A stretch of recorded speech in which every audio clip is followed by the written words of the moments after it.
Es mi convencimiento. Yo estoy convencido de que está surgiendo algo nuevo, está ahí ya. Y fundamentalmente es una revolución interior. Es una forma distinta de vivir, es una forma distinta de concebir la vida y de llevarla a cabo. Y no tiene que ver con movilizaciones de masa, tiene que ver con la movilización de cada uno. Y efectivamente esa movilización de cada uno después lleva el compartir con los demás, ¿no? Pero la clave, como todas las corrientes espirituales serias nos han dicho a lo largo de la historia de la humanidad, está en ti. Ese conócete a ti mismo es la clave, y no solamente conocerte, sino ponerlo a flote, plasmarlo en la realidad, ¿no? Y yo creo que hay muchísimos jóvenes, en la universidad me lo estoy encontrando, ¿no? Muchísimos jóvenes que esto ya se están dando cuenta. Piensa por ti mismo. Wake up.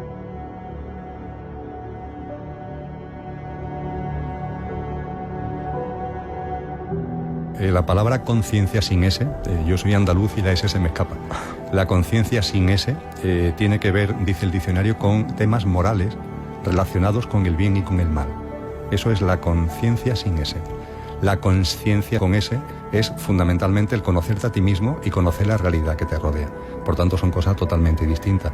Cuando hablamos de conciencia estamos entrando en el ámbito de los juicios morales. Cuando hablamos de consciencia estamos hablando de algo totalmente distinto que yo diría que tiene que ver además con lo que en el argot teosófico se habla de la síntesis entre lo espiritual, lo científico y lo filosófico, entre la espiritualidad, la ciencia y la filosofía. Ahí es donde pone el dedo en la llaga la consciencia.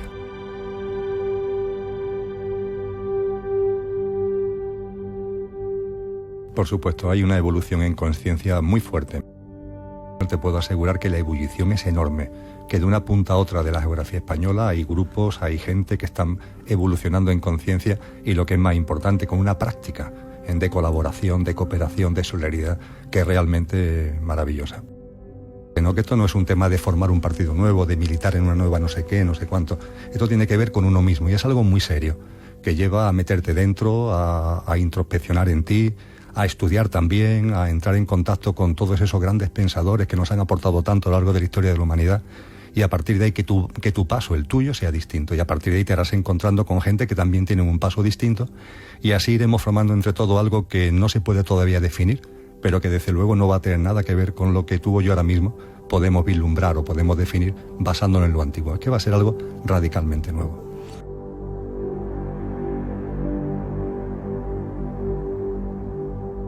Pone de manifiesto que el sistema educativo no es tal.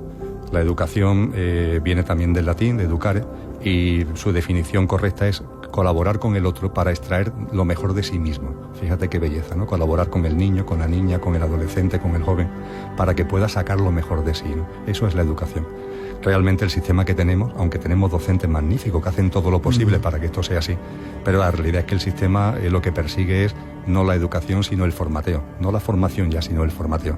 Es decir, formatear a la gente, ¿no? Con unos sistemas de creencias que son los que el sistema necesita que la gente tenga en su cabeza para que después se puedan introducir en la sociedad, en el mercado laboral, etcétera, con las premisas, con los paradigmas que al sistema interesa.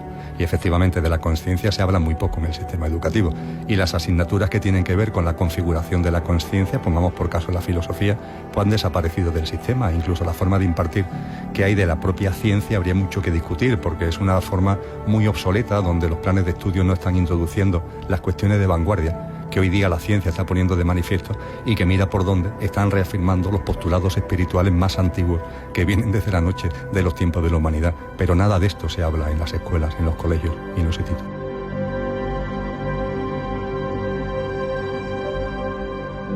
Como decían los sabios griegos, conociéndose a uno mismo. Me gusta comentar que cuando construyeron el templo dedicado a Apolo en Delfos, donde se ubicó ni más ni menos que el oráculo de los dioses, que era un centro de peregrinación de la humanidad de aquella época, los sabios de la Grecia clásica lo que pusieron en el porano de entrada, en el frontispicio del templo, fue esta expresión: conócete a ti mismo. Es decir, tú que vienes desde no sé dónde para encontrar lo divino, esta es la clave: conócete a ti mismo.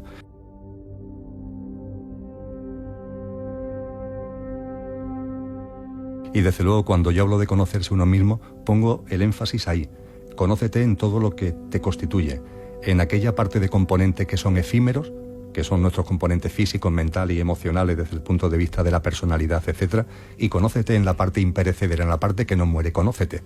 Y desde luego también siendo consciente de que cuando hablamos de espiritualidad, a mí también me ha pasado, el primero, muchas veces la mente quiere construir la casa desde el tejado, y la casa hay que construirla desde los cimientos. Entonces es muy importante que ordenemos nuestro ámbito físico, emocional, mental, muy importante, y que a partir de ese equilibrio, a partir de esa armonización, nos planteemos precisamente cosas que desarrolla la mente abstracta, es decir, esa parte de nuestra mente que se plantea las cuestiones trascendentes, que va del universal a lo particular, que se hace las grandes preguntas de dónde venimos, a dónde vamos, quiénes somos, qué es la vida, qué es la divinidad, qué es la muerte.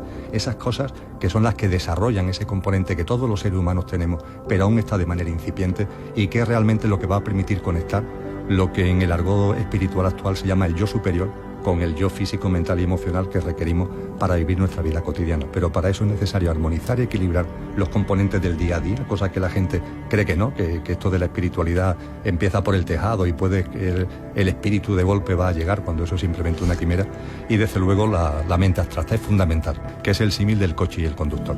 Nosotros somos conductores y utilizamos un coche que es nuestro vehículo físico, mental y emocional para vivir la vida humana, para experienciar la vivencia humana, pero somos conductor.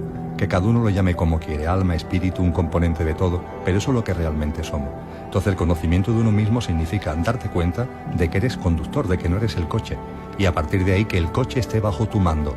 ¿Qué es lo que sucede? Que la gente se ha olvidado de lo que es. La gente se identifica con su yo físico, mental y emocional, se identifica con los pensamientos de la mente concreta, se identifica con sus emociones, con los vaivenes emocionales, se identifica con los problemas de su cuerpo físico.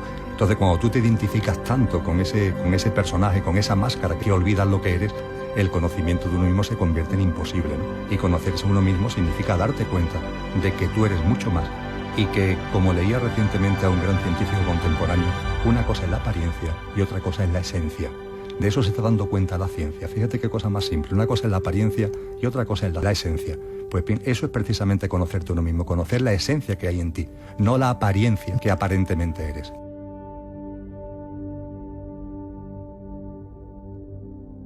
Fundamentalmente eso significa dedicarle tiempo, ¿eh? Decía Cristo Jesús, hablaba de fe. La palabra fe es una palabra que viene del griego pistis, y pistis es la palabra que utilizó realmente Cristo Jesús, que significa compromiso, confianza y perseverancia. ¿Confianza en qué? Confía en la vida. La gente no confía en la vida. La gente cree que la vida le gasta malas pasadas, que la vida te machaca, y eso no es verdad. La vida siempre es amorosa, la vida siempre te está dando señales para que te conozcas a ti mismo y para que te desarrolles.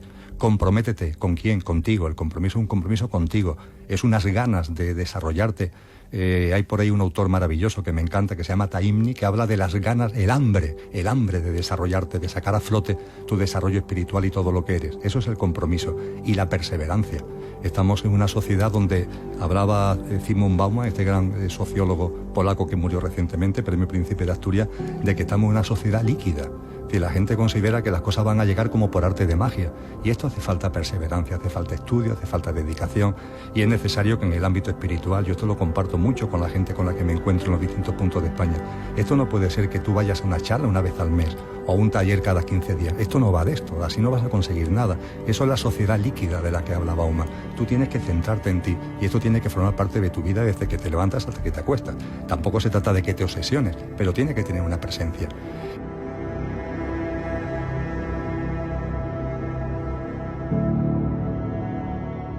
Y además, lo comentaba anteriormente y vuelvo a incidir en ello ahora, tenemos una gran ventaja, y es que ha habido antes que nosotros muchos hombres y muchas mujeres que lo han hecho, lo han escrito, lo han divulgado y lo han puesto a nuestra disposición. Bueno, pues acudamos a esas fuentes y apliquémoslo a nuestras vidas.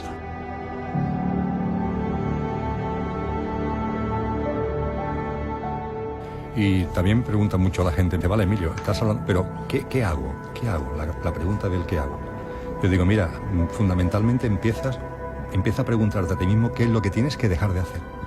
Más que qué hago, qué es lo que ya no voy a hacer a partir de ahora. Y se trata de vivir precisamente, yo creo que como el influjo del sistema, lo que el sistema quiere, el formato de vida que quiere que desarrollemos, lo conocemos todo. Se basa en competir, se basa en una dinámica de vida, un ritmo siempre basado en el culto de la velocidad, nunca en el momento presente, mucho estrés, mucho ruido, ¿verdad? Bueno, pues precisamente deja de hacer eso. Antes de plantearte qué cosas nuevas tengo que hacer, ¿no? Ve eliminando de tu vida. En la práctica espiritual hindú se habla de una práctica que es la del yama niyama. El yama son las cosas que tienes que quitar de tu vida y después el niyama son las cosas que tienes que meter en tu vida. Bueno, pues yo creo que una buena reflexión inicial sería el yama, es decir, cosas que yo tengo que quitar de mi vida porque no son realmente mías, son influencias, ¿no?, que han metido en mí. Ese sería el primer paso.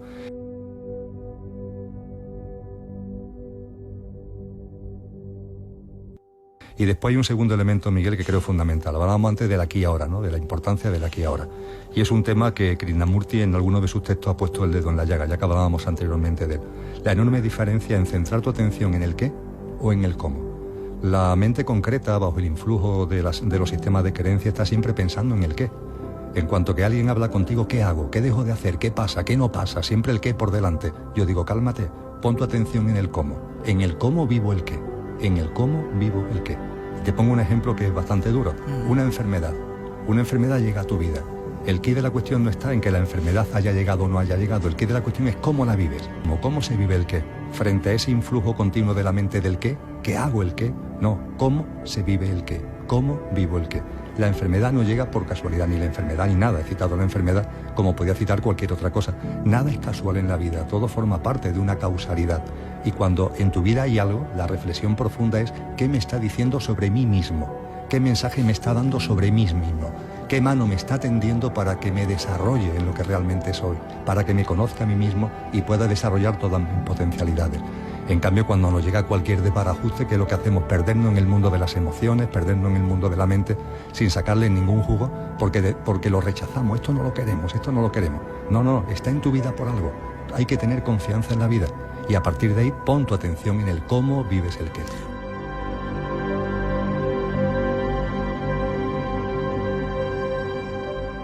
A mí me gusta decir que, lo digo mucho en las charlas, confía en la vida. Date cuenta de que en la vida nada sucede por casualidad.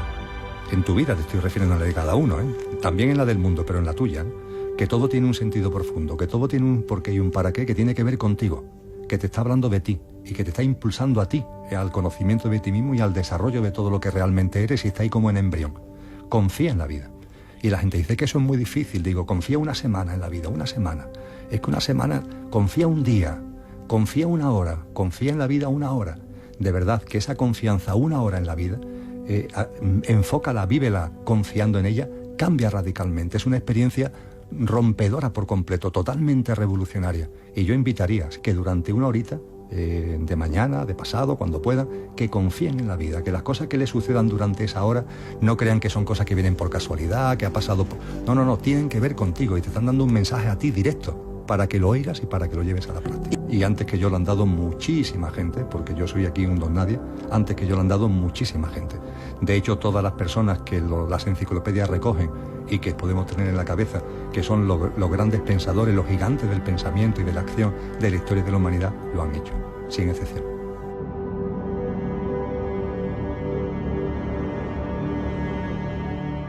Pues porque hay algo en tu interior que te dice que tienes que cambiar el paso.